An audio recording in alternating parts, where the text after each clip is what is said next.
أنا مؤمن إني بطيء.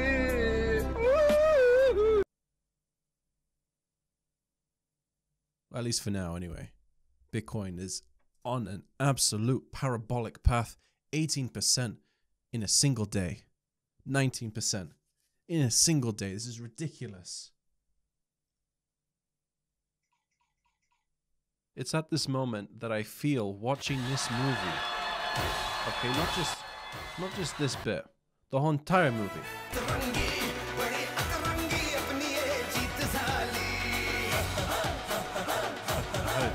As good as this is, I've done it before. I mean, it's not unique or anything, but like, Jamie Dimon was in it. All right, back then, this was actually big. Okay, 4K, that was a big milestone. That felt awesome.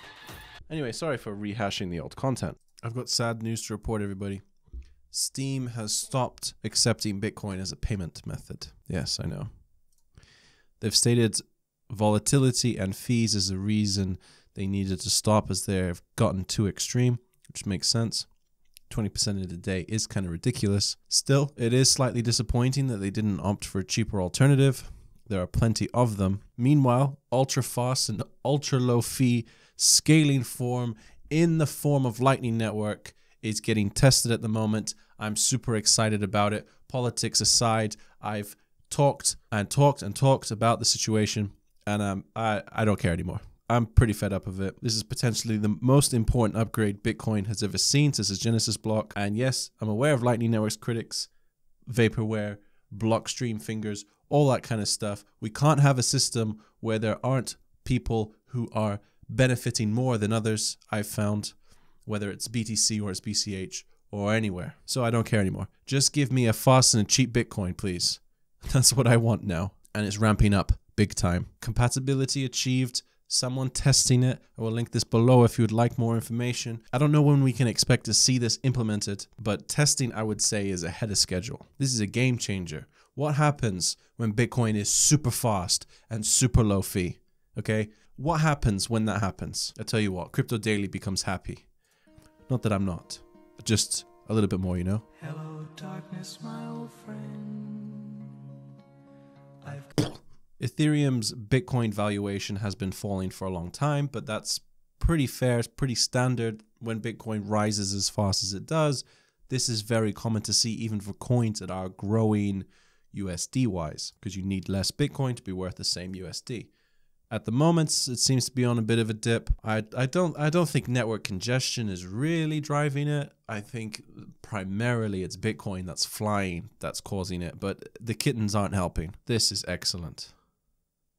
I appreciate that they put Vitalik in there. I like the effort. Nice Hash Mining was hacked. Never heard of it, but apparently a very large mining marketplace. They were hacked for $60 million, and they're sorry. It's interesting because, like, this is so easy. It's so easy. They just essentially, like, I don't know. Like, I'm not sure. But this stuff's pretty unregulated. Essentially, it's like you just send Bitcoin to that address and say it's the hacker's address. I'm not saying that happened. It could have been a hack. But the chances of faking it super high. It's so easy. This is the kind of argument, this conundrum. Do I want to keep a reputable, profitable business? Do I want $60 million? Especially when Bitcoin's rising as fast as it would. Well, I'd have to keep this going for the rest of my life, or I could retire early. Still, I will give credit. I will keep my belief in humanity first. For example, there are plenty of crypto YouTubers that don't have BitConnect referral links, even though they could be potentially raking it in with referrals, and they choose not to. Anyway, it's who knows? Lots of claims that IOTA was faking its partnerships, that the lack of concrete evidence for partners. I'll link that below if you're interested. Stellar Lumens is another big grower, but there are plenty of growers. I probably have never seen the market with this many big gainers. Einsteinium 100%, Railblocks, Steamer Datacoin, Bytemtron, Decentraland. I haven't seen this before. It's a VR blockchain project, and I think I like VR projects. I think that it's a matter of when. Right now, VR is difficult to get adopted because headsets are big, power cables, but we're getting I think like the Oculus 2 is like a mobile version, and then eventually like when you get like VR goggles and stuff, it's definitely going to be mainstream in my opinion. This project, I don't know. This one is this is an open world that you can buy plots of land using their token on the blockchain. It's Ethereum based. Sounds like more congestion to me. It's an interesting use case, and if you don't think it should be valued this much, then just ask yourself, should kittens, the biggest losers of some of those coins that were the biggest gainers from the previous day, but Writing Network token is not. Writing Network has been falling since the release of the platform. As strange as that sounds, but this is crypto. Yes, 20%. Now we've got a fat round 20% growth. I'm going to end it there. It's kind of hard to talk about altcoins when Bitcoin is doing so parabolically well for the past day or two. I mean, all year. But yeah, great stuff.